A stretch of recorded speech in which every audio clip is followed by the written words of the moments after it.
Come and get started on a new mission, a new direction, a new intention. Welcome to 5.8G Alive at Connections 50 Plus. I am Terry-Ann Joseph Brathwaite. And I am Jennifer Gibbons Joseph, catering to all your prospects in the third act of life. Economic well-being, social gratification, personal fulfillment. Join us on Wednesday at 6 p.m. on Connections 50 Plus Facebook page, YouTube channel, and on Gael the Caribbean.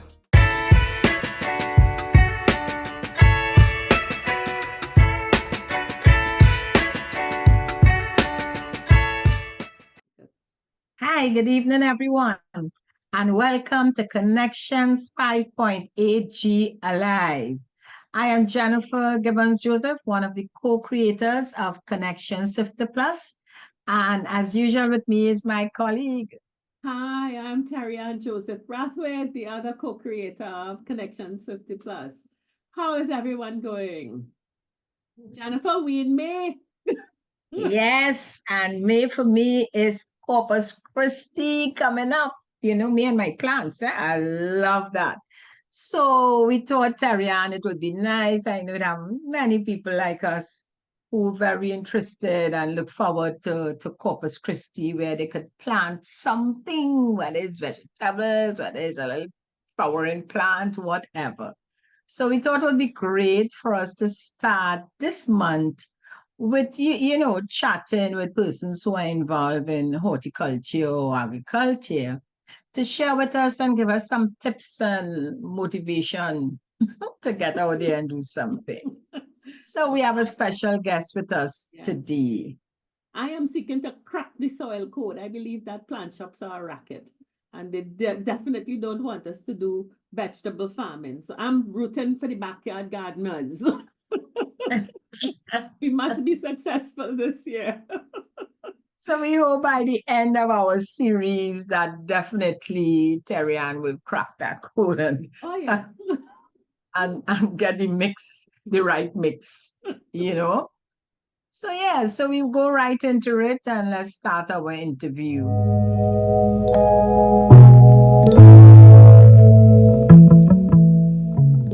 Everyone, as mentioned, we have a special guest with us for today's show. And we have with us Joan Hampton. And Joan is the immediate past president of the Horticultural Society of Trinidad and Tobago. And she is also the founder of Central Horticultural Society. So we have someone very, very in tune with horticulture. And you know, just now we have Corpus Christi coming up, and that's why we thought it would be great to start a series about horticulture. So Joan, welcome to our show. And let's start by, I would like to ask you, first of all, tell us a bit about yourself and how you got involved in the Horticultural Society. First, I want to say thank you so much for your kind invitation. And I would say it's appropriate for this time of the year to have this discussion on horticulture, being Corpus Christi around the corner, as you rightly put it. And also, I want to add that I am in the age group of the 50 to 80. Welcome. So my experience in horticulture, I would like to share. Sure. Yeah. So how did you really, you know how it started, how you got involved? Okay. I came from an agriculture background. My father being a cocoa estate farmer and citrus grower. So I was always used to gardening, planting, marketing, that sort of background. And throughout my life, I've always found myself growing something. You know, I'm always putting some seeds in, saving some pawpaw seeds. I'm always planting something throughout my life. And, you know, you're young and then you have families, children grow up, you don't have time to do extensive farming or extensive gardening. But when the children were out of the nest, as we put it, Yeah. and the age came on, retirement age closer, when you have more time on your hands, Mhm. and you don't want to do what you were always doing before, which was sitting at a desk Yeah. or being in front of a classroom, that sort of thing. You tend to gravitate to what your little passion was throughout your life. And mine has been, the gardening or the planting. And in the late 1900, that's when I joined the Horticultural Society as a member. And throughout the years, I had been to all the flower shows and I admired, the beautiful blooms and the way it was all displayed, and it was my privilege to have met and known some of the persons who founded and were Okay. quite instrumental in those early day shows. For instance, I would mention Shirley McAlpin, who Oh, did, yeah. Mhm. that name, lives on with us, our generation. So true. Yeah.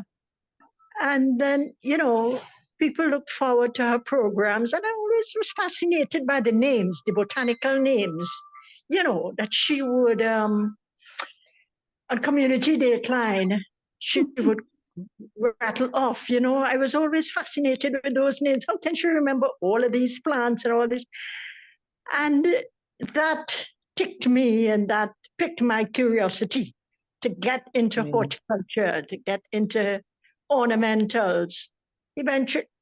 Eventually, I got hooked onto orchids by none other than one of our collectors, our growers, our hybridizers, Mr. Sandy Gibson Yeah. from the Trinidad and Tobago Orchid Society. That was in 1986 when he walked me through my first orchid that I won't kill it, which I eventually did. And since then, it's been my obsession, I would say. So I have been into orchids since then. I've been into horticulture, agriculture. I'm a registered farmer as well. Oh. And I have tried my hands on open field farming. But as I said, when you come down to our age, you can't do that kind of thing. Even if you have it mentally, physically, you're not able to do Yeah, it. that's true. Yes. And so that's been on the side burner there. So Yeah. horticulture, agriculture.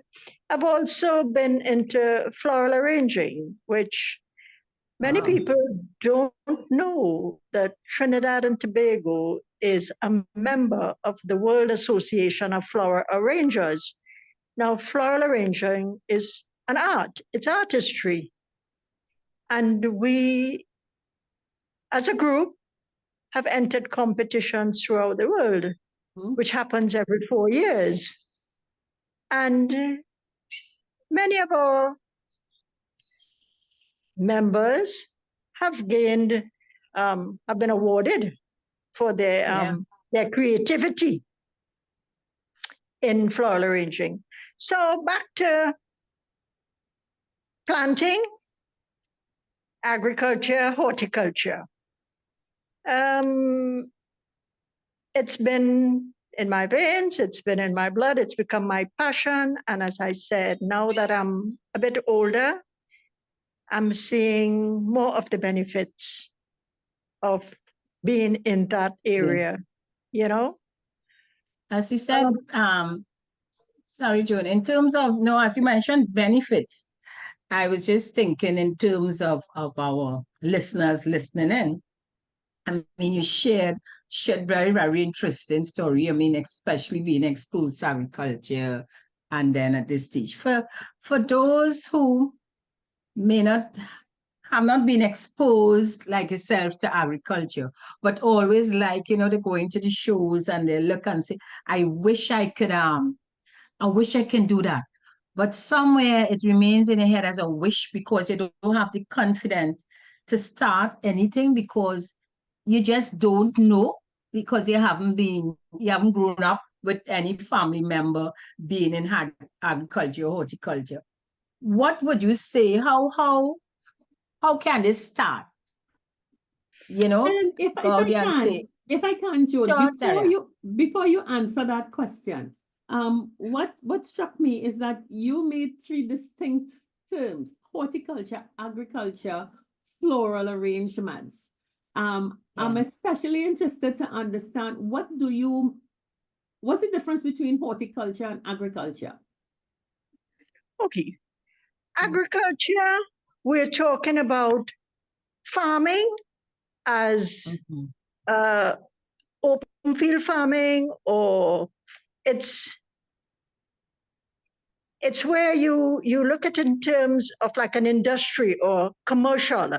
Okay. And the acreage that you would put into agriculture.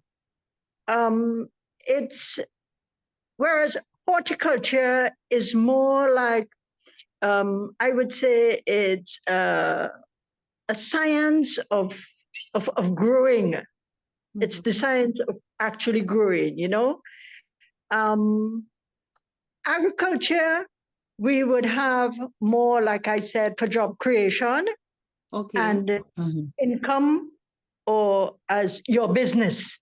Okay. Yeah. Okay. Farmer, that's his business. When we practice our horticulture, it's the business that would be generated from that would be the shops, or the propagation for the supply of that in a shop. Okay, so it's a difference of scale? Would the difference be scale? Definitely. Scale? It's two totally different scales, and it's two totally different setup, infrastructure, equipment. Whereas for there's, if you go down the scale of what is common between the two and what is different between the two, but the main aspect, or the main point of being in agriculture, the two are intertwined. Yes, Put it this way, they're both intertwined. Yeah. But when you go into agriculture, you're talking about mass production. Okay. You're talking about an individual. Our backyard gardeners would be into horticulture, not agriculture. And people who do their little ornamentals and their plants in their home and garden, non-commercial. So we can say non-commercial. So most of us, when we get into our gardens, we are really into horticulture. It doesn't matter what we are doing at a smaller scale and non-commercial. Yeah, it's not, I wouldn't say it's strictly non-commercial, because when you start doing your horticulture, which is where most businesses, even myself, you start it off as a hobby with one or two plants, and then it becomes commercial. Yes. But it's tent of becoming commercial. Okay. And because it's the what you put into your small gardening evolves. Whenever you put one plant in, I can guarantee there's propagation of that plant, especially if it's by seed propagation or cut-in propagation. Yeah. You would have extra plants, and it goes like that. Any person who is into horticulture eventually has a small business or vend. Okay. I'm so happy Terry-Ann asked that question, because it even cleared up. That's something, we tend to interchange and say, we farming, or we doing this, so that explanation really cleared up and would clear up in people's mind exactly the difference there. Yeah. So it's essentially scale. Good. Yeah. All Uh, right. Yes, back to the question that you asked Yeah. about persons who So I want to get into horticulture and I don't know anything and excited. What do I do? and you now, yes, we have a lot of people who come to our shows, and some people will not buy anything, any plant, because they say, I don't have a green thumb. I know, Or, yes. you know, I will kill it. I will kill the plant. Yeah. right. You know, and sometimes people would approach me and say that. I'd say, look at my hands. Do I look like I have a green thumb? You know, it's not green. You know, have a go at it. Try it. So for those who would like to try a plant or would love to grow a plant, admire other person's garden, there are just a few basic rules that we would have to look at. Your choice of plant. What sort of plant are you looking at? Are you looking at a vegetable plant, a herb plant, a flowering plant? Is it a plant that would grow into a big tree? Your choice of plant you would look at. Then you would look at the space. Where are you going to put this plant on your compound? Do you live in an apartment? If you live in an apartment, then it means you would be using a potted plant. If you live near a river, that's fine because you can put a big tree. It helps with the erosion. So first, your choice of plant. Then you look at where you live, your conditions where you live, where you're going to place this plant. Most people put a herb box on their window. Now, is it getting enough sunlight? How much sunlight does this plant need? So one of the things you first need to learn is, what are the requirements of this plant that I'm going to buy? Can I give this plant some of the requirements that it needs? So your choice of plant, your location of plant, then you look at rich nutrient soil. You must have good soil. To have a successful growing plant, you must have nutrient-rich soil. You must have a watering schedule for that particular plant. If it needs watering once a week or once a month, you need to know about that. Now, we have a lot of people who would buy a plant and because it looks pretty and or because they're attracted to it. I've seen that happen with orchids. People love an orchid. I'm one of the guilty ones. I see the plant, I like it, and I just chase it. When to water it is a different story. For me, when to water it is when I have time. So it's quite interesting, you're looking at that. Yeah. And again, what you said, because I will water it, yes, but then you put it outside, next all the leaves die, and you realize it wasn't for the sun, it should have been in the shade. So yeah. So I'm guilty of a lot of things. So what you're saying, I'm learning as I go along. You go ahead. Sorry, Joan, I had to come in there to say that. That's fine, because that is practical. That is what happens to most people when the plants die, because they do not do a little research into the particular plant's needs. Yeah. If you know the needs of the plant, as I said, I've seen it especially with orchids. And people would buy it because it looks pretty. They do not learn or research or even inquire from the plant shop. Now, we do have a lot of plant shops that are free with information. And there are plant shops that gives little pieces of information written.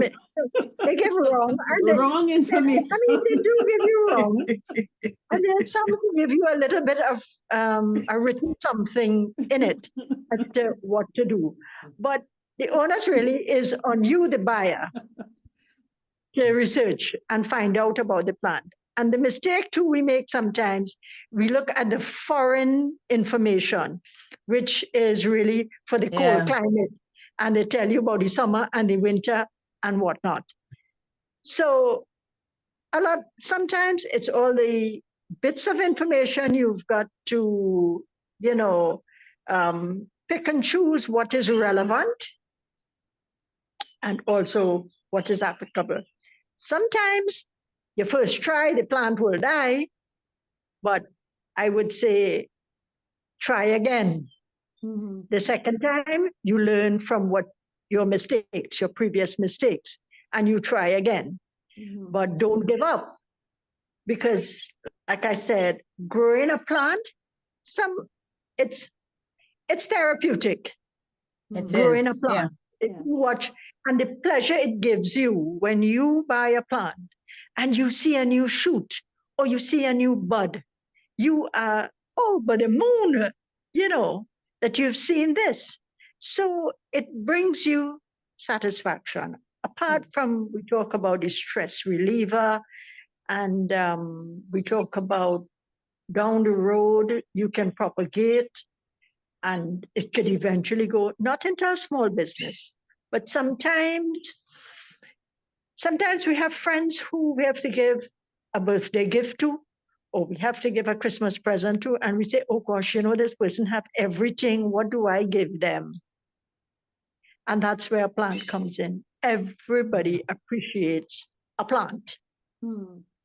You get, Yeah. John, can I ask a question? And now I consider Jennifer a plant person. Jennifer is a plant lady. Imagine that, Joe. You know, she will kill them, but she is a plant lady. And I put people into plants, people who are nurturers. It's almost like a nurse with a sick child, and you're raising children and stuff like that. That's And then you right. have the other people who are like me, who find that I put you in the soil, I put you in the ground, and what is wrong with you? Why you not growing? And I get impatient.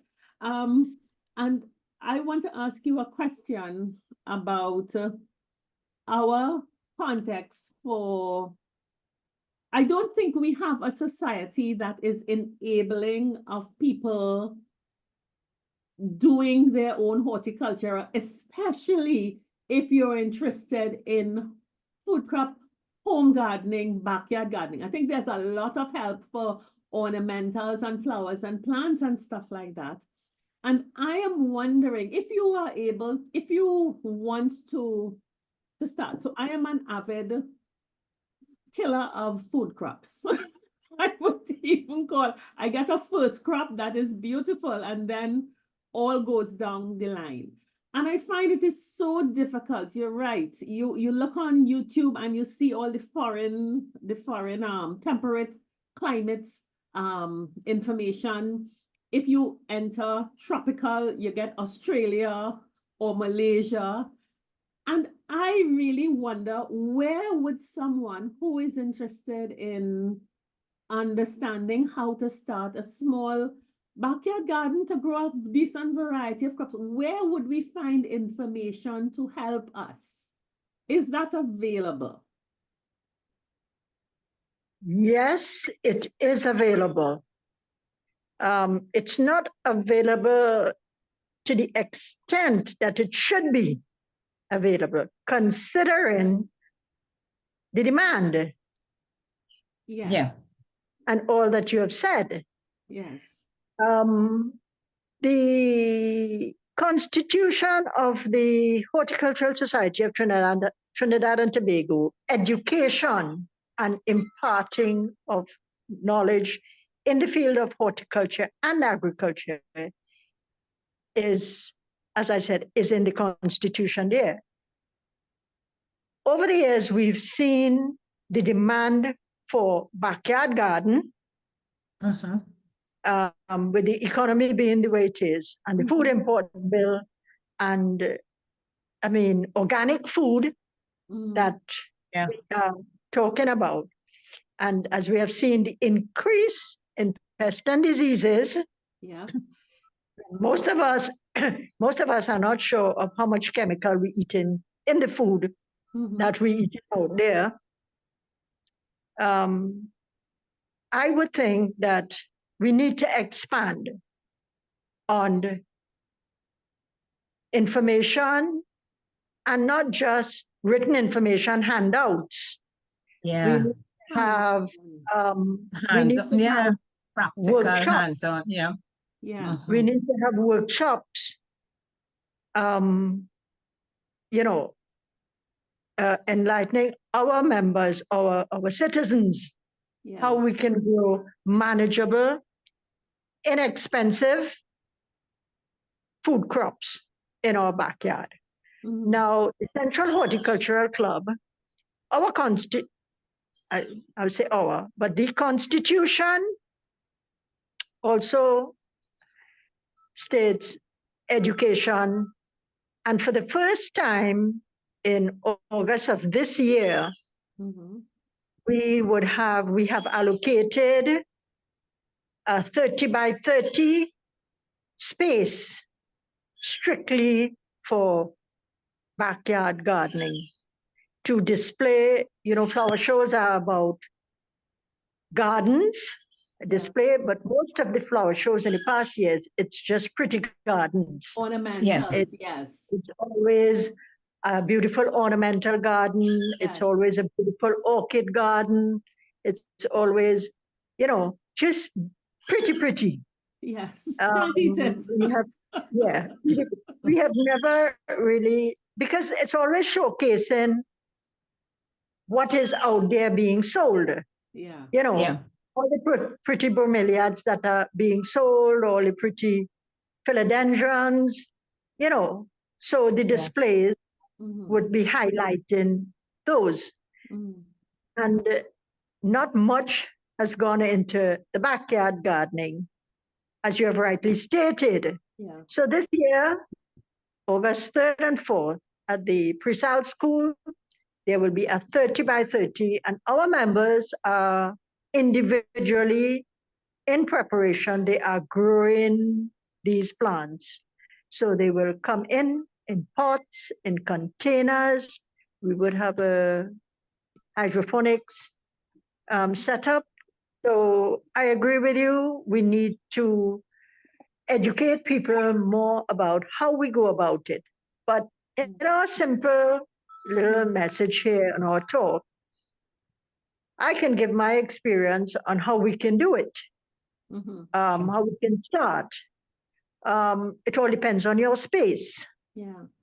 No, I Again, think we go back. before we get into that, I think it's great that we make that point, because one of the things that Jennifer and I try to achieve as we do this, a lot of our members are ready, and a lot of them just, all right, point me in a direction and we go. And I consider myself a good researcher. And I have been amazed at how difficult it is to get information, whether it is from plant shops, from chemical shops, on the internet, about how to do a small garden in your home, even if you have an objective of, say, provide 30% of your vegetables out of your backyard. And I'm happy that the information is really not readily available. So at least I know I'm not going mad. And I think a lot of people would have given a lot of money to plant shops to see their crops go downhill, become mulch, as they say. Yeah. So yes. But what I would say is that the Ministry of Agriculture, in the years of, let's say, early 2000 till about 2010, I know there was a lot of printed material, Yeah. but it was geared towards the farmer. Agriculture, Yeah. yes. Scale. Agriculture. Yes. It was geared towards. I have them all. Try to condense them. Didn't work. Yeah. But that's for one of your other programs. I think you can start the sister societies, which is the Eastern Horticultural Club, the Central Horticultural Club, and we have now put together a Southern Horticultural Club, which is not quite, together, but between the clubs and possibly other small shops and persons who are interested, to promote backyard gardening. Yeah. I know persons who are interested on our membership, but they're doing it now commercial use because they have seen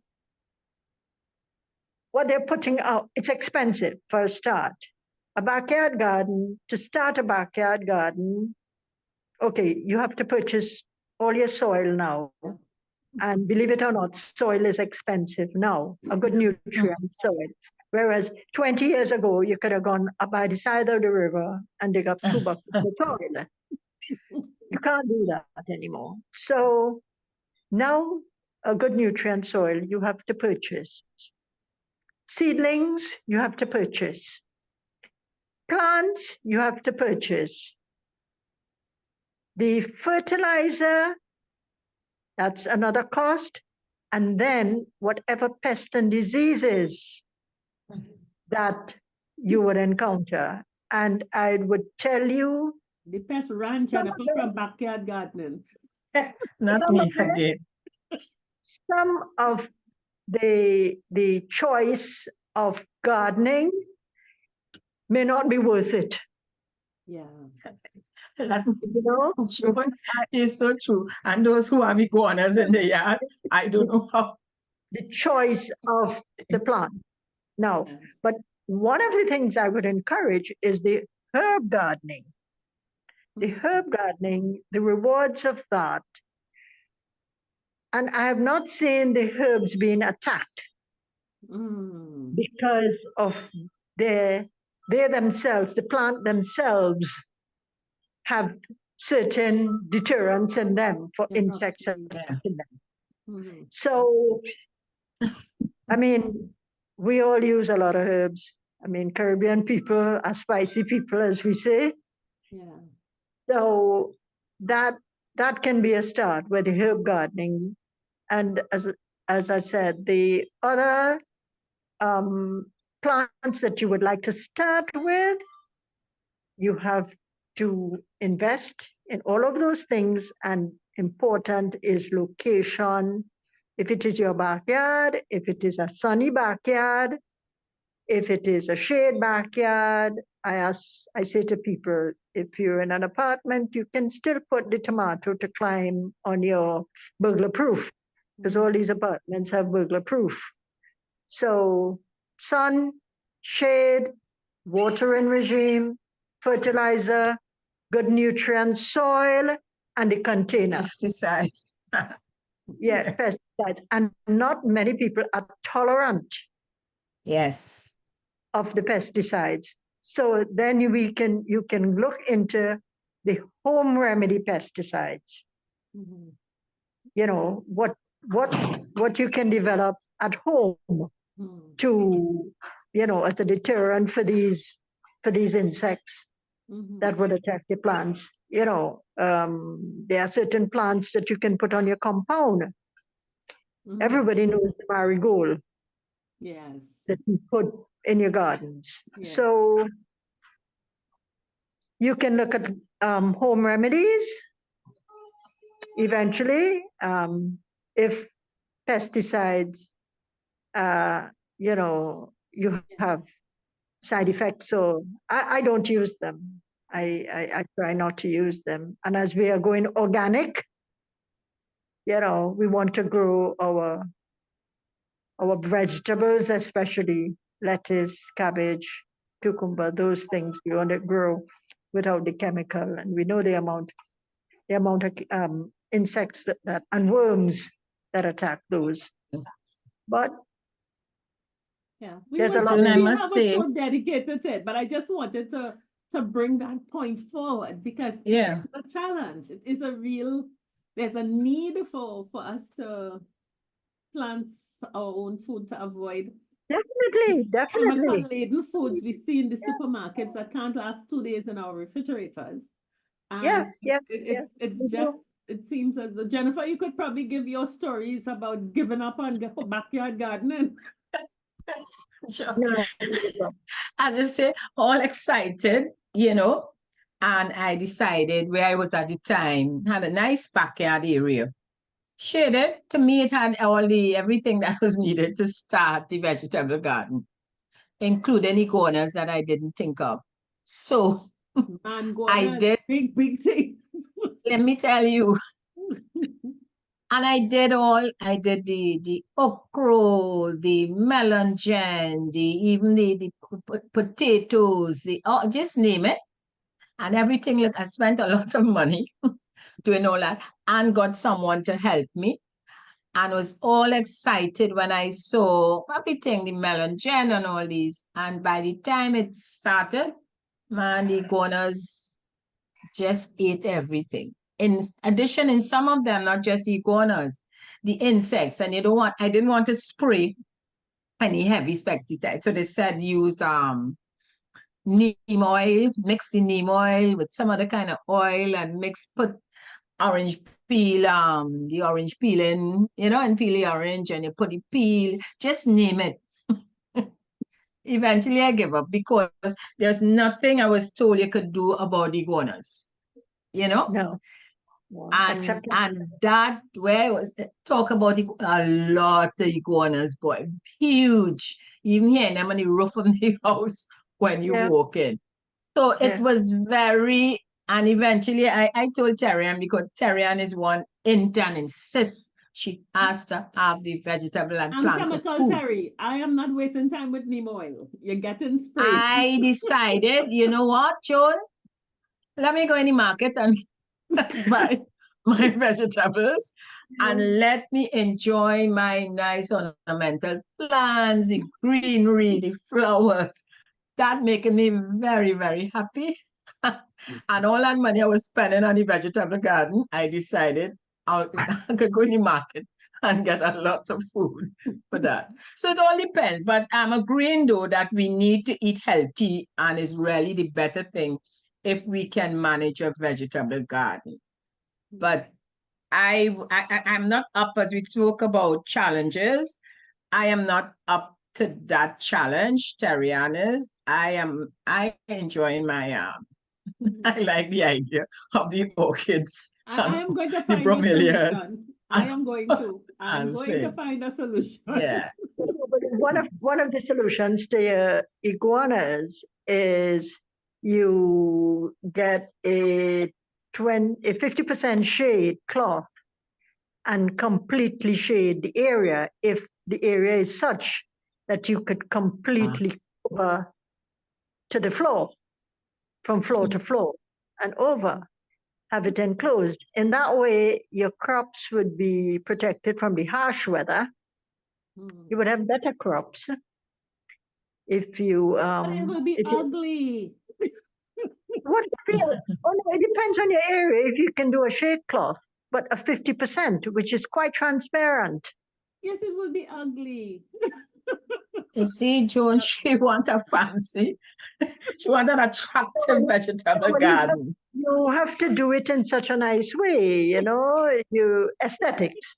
Yes. I'll find the solution and I will have a beautiful ornamental backyard garden. To feed you see, I have a family, so the market, I waste so much money in the supermarket. So but there are things that can be controlled, like the sweet peppers. Yeah. You can control that because you can just get the tubs or even the buckets, And there are some that it's really difficult. Cabbage is the worms that get into the cabbage, you don't see it. It's when you pull the leaf off and you see it's been eaten up in there, But things like hot peppers, sweet peppers, pimentos, tomatoes, those things are manageable. No, that's not food. You want real food. I want food.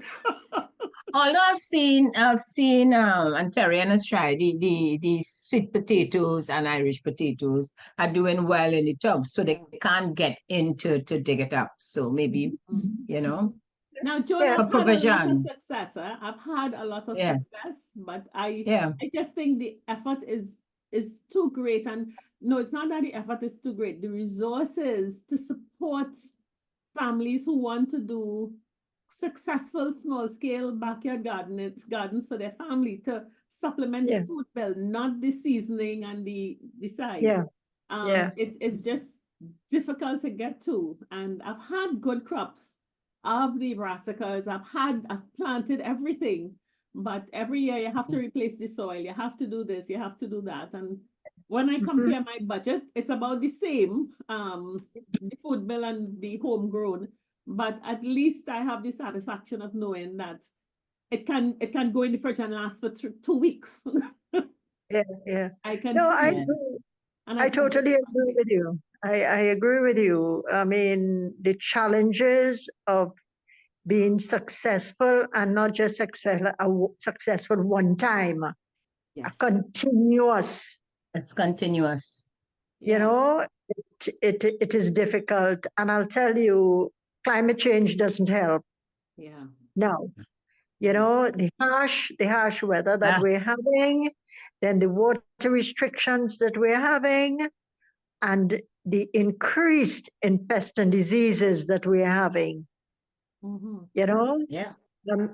I mean, but all in all, it should not deter us, and education to combat these things should always be updated Yes. or should be more available, readily available to help those who want to try.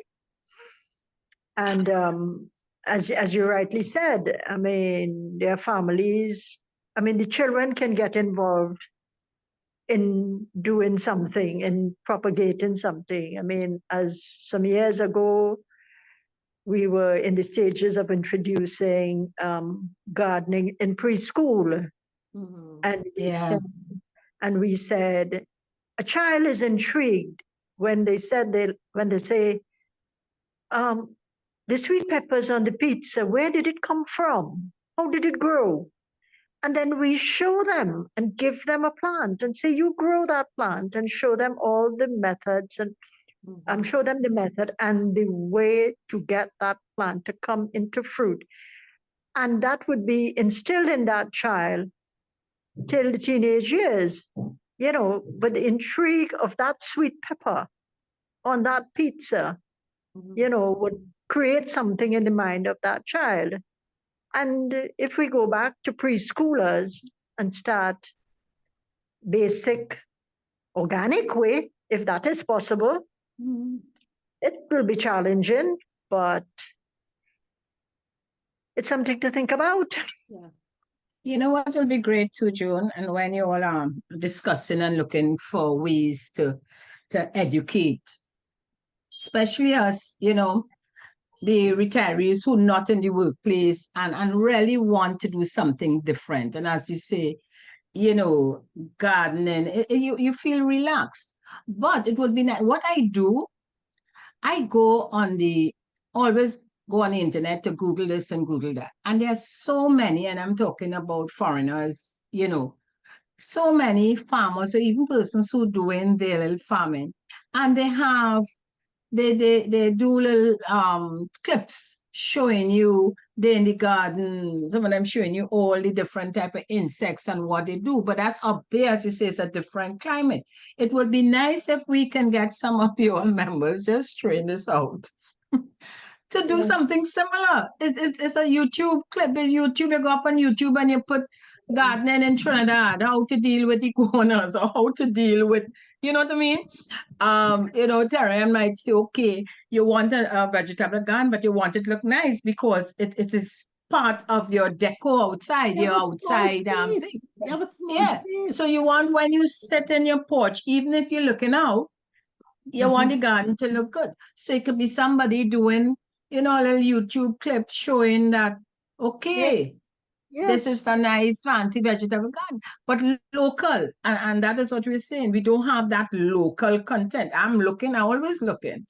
But you see Yeah. the foreigners doing all sorts of things. So just a suggestion for the society. Yeah, for that's members who feel, and it's not, you don't have to be perfect. Most of them showing you think they have an imperfect garden. And they're telling you, look, they used this soil and it wasn't good. And they try this. I have learned recently, I have a water feature.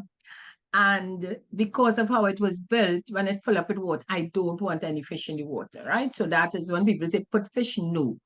But especially when it's raining or if I have to keep, a long time dipping out. And I spoke to a plumber and he's telling me all what you have to do to start costing. And I'm speaking and my daughter say, Mommy, please get serious. Just go and look it up and see how to empty this thing. And I went and it was such a simple thing, how to empty the water, the pool then with the water from the water. With no problems. I just cut the hose, I do this and all the water. So if you see me, I could empty at any time. So things like that, what I'm saying is you share it because even the plumber, that's not something he was used to, didn't know that it's such a simple thing to do as against running a pipe and all that. So I'm just sharing that because it may sound simple, but I could have just say, okay, let me go up. So we could do a nice local horticultural channel showing these things. That is definitely something to think about, But again, sometimes what may work for me may not work for you because of the many things that, the basic rules. You have a lot of aspects of it. Yeah.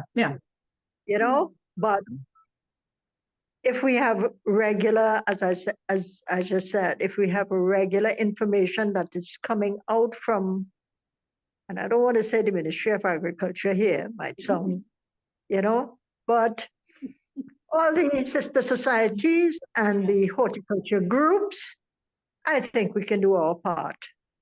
Right. I would bring it up. I will put in a pitch for that. And I want to say I discovered something that I would like you to tell me if I'm right or wrong. One of the reasons I've bought plants from reputable stores, and they bloom and then they quickly die. And I discovered, this is after how much money in plants we invest, Jennifer. At too shame. The medium and that plants, I don't want to slander the plants. Recently, right yeah. So Joan, you're going to correct me if I'm wrong, because I could be going to slander right now. The medium that they plant the plants in, whether it is peat moss, I don't know what it is, it does not retain water. So they would say, don't put too much water in this plant, plant it, water it once a week. But then you take it home and you give it its due watering. And for 7 days, you're not supposed to water it, but you see a plant dying. And then you say, no, common sense kicks in, and I'm watering you on the second day, plant gets up again. So when I look at the soil, I realize there is no way that this soil can hold water. It can't be watered once a week. It's too dry. And I am wondering, why would a plant shop sell me a plant that is planted in a medium that has to be watered every day and say, don't water this plant once a week? Because I had to transplant that. I should have been told, transplant this into a good medium soil that can retain water immediately. Otherwise, I would have lost my $69 plant. Okay, sometimes. No, it's not. I'll tell you. Now, when a plant shop grows a plant from a seed, they will grow the plant in a special medium. And that is a medium that will not hold water. It just goes through and through. If it grows from a seed, it's really a soil mix that is sold mainly for seeds and for propagating plants. Yes. Now, That medium, the water just goes through and through. When you buy these plants, that is in that particular mix, you put it, you bring it into your home, I say, and you keep it a day or two for the plant itself to adjust to the environment. Yes. Right? But in that time, as you said, it keel over because they tell you don't water it or whatnot. Right. Once you know it's that particular mix or the soil, you must water that plant. After a day or two, then you transplant it into your regular mix. Soil. Yeah, it is, as I said, the basic things with every plant. First is your soil. Something as simple as that. You know, the information is just, Yes. that's why sometimes I wonder if the industry is geared to have you buying plants every 6 months as their economic model. Some are annuals, some are perennials, that kind of thing, right? They die off after a while. So your first thing is your choice of plant. If you choose a plant, you watch the next thing, you watch the soil that the plant is in, right? The soil, if it is that you put your finger in it, if it goes through and through, or if it is very soggy, you know that was just watered. Watch the drying out, your soil. Your plant, your choice of plant, your soil, and for it to grow successful is the size of the container that you're putting it in. You won't take a big plant and put it in a small pot. Yes. There won't be soil space. So your choice of plant for your environment, the soil, the type of soil for the plant. There are some plants that are soilless. They grow in the water. There are some plants that grow in very hard. You see what a bougainvillea grows in? Stone. Right. So, it's a choice of plant, the choice of soil. Sometimes people say, oh gosh, I buy the best soil and I treat in this plant so well and I don't know why the plant died. It's probably they overwatered it or wrong location in the house. True. And these things, as Terence, you said, education. I am willing, I love my plants, so I try and I lost enough money because of that. But it would be nice, really, and we're speaking here, to the plant shops or those concerned who selling the plants and at the plant shows, when someone buying the plant, you let me know, well, don't use, and the other thing, don't use that soil for this, buy a difference. We don't know. So you go and you feel you're buying the best big bag of the best soil they have. And you realize that soil wasn't for the croton or the whatever. And you have a big bag. There are different types of chromics. If you look at the bags, you will see there are different colors, there are different specifications. Oh, yes. So those that are used for seedlings, for propagating, is not the ones that you would use for a mature plant. I have some manure and I am literally like a chef in a kitchen mixing soil in different proportions and doing all kinds of ratchy. And in my head, I'm saying to myself, there must be somewhere in this Trinidad and Tobago where someone can come and say, look, this is appropriate soil. Yeah, we've had one person in the agriculture field, Dr. Cheney, professor at the university, who developed a soil, a compost. But the equipment that you need, and it's for processing of your food surplus. Yeah. That was developed. It never got marketed or anything. That was the only person that I know who had developed a local compost. Now, what we have is a lot of wood chip. We have a lot of, most of the soil that we have are imported, except the ones that you get there. Horse manure, cow manure, local landfill are selling mixed with sharp sand, Yep. chicken manure, and people are also not using proper ratios of these Mhm. mixes. And we know you, for health reasons, you don't ever put your hand directly into these manures. You always wear gloves. And you know all the problems that can happen if you use any of these in their pure form. No, I can tell you about the cow manure. And somebody bring a big bag and I put that, and then they tell me, somebody say, "You have a lot of what?" Acidity, it have this, it have that, it have the other. I have The to other thing. get somebody to come and remove all now. How do I measure A the big pH of bag. my soil? You have a lot of people and you have a lot of soil out there being sold. But one of the things, from my experience, and I can assure, and a friend who also has, is all your leaves from your yard, all your cuttings, all your household rubbish is burnt, and that ash is used and mixed into your plants. That It must be burnt. And now I'm going to ask them. the ash, when you burn it, the ash, Okay. if you are going to use it as a compost or just put it in a heap to deteriorate Mhm. and produce a manure, then you would have to add certain chemicals and I remember specific things for the breakdown and for the killing of the bad bacteria and the increase of the good bacteria. Okay. So I'm now about to tell you I have a bag of leaves I just reaped, but I think I'm going to just dump but it. if you Burn it. burn, if you Because I burn, wouldn't be able to burn it. Yeah. you can use it, you can crush it and use it as is in your plants.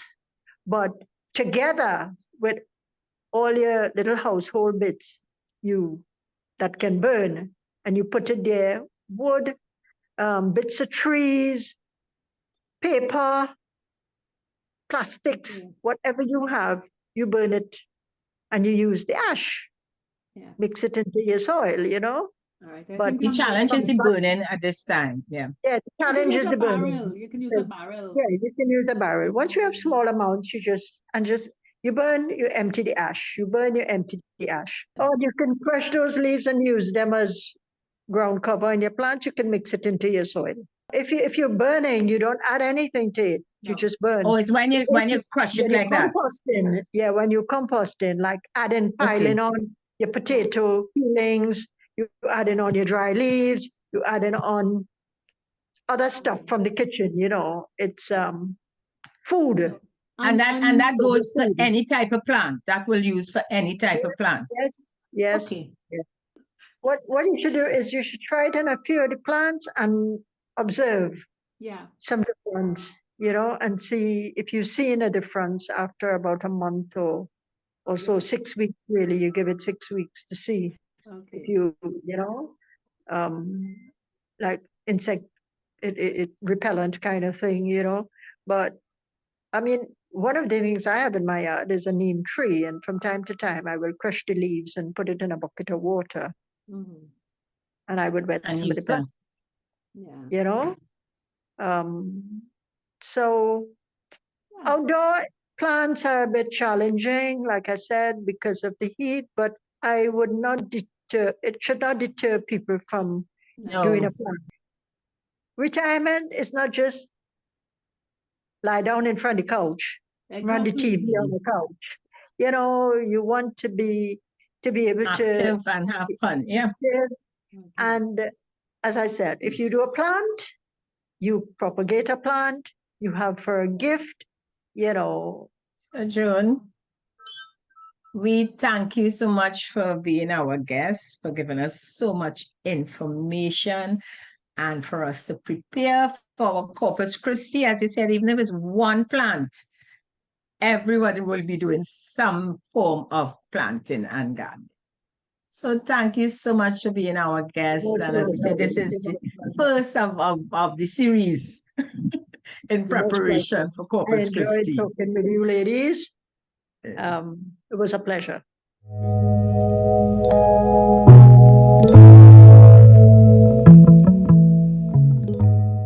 Well, Terry Ann, what I can tell you is that I will go back outside, relook at my plants, reconsider what I've been putting with them, and then look and see what I have to bring under the shade and what could remain in the sun. But that was really quite an interesting interview with Joan. I know we all learned a lot, and looking forward to next week where we go into a different aspect of, horticulture. Okay, great. Well, it was a beautiful evening, and Yes. I've begun to crack the code. I've begun. We got it there. So, see you next I hope you enjoy. See you next week. Bye. 50 Plus Tribe and followers from Trinidad and Tobago and the Caribbean. Thank you for joining us on this Connections 50 Plus 5.8G Alive show. We hope you enjoyed the lively conversation and look forward to seeing you next week. Don't forget to like our Facebook page and subscribe to our YouTube channel. We really love getting your feedback. Bye for now.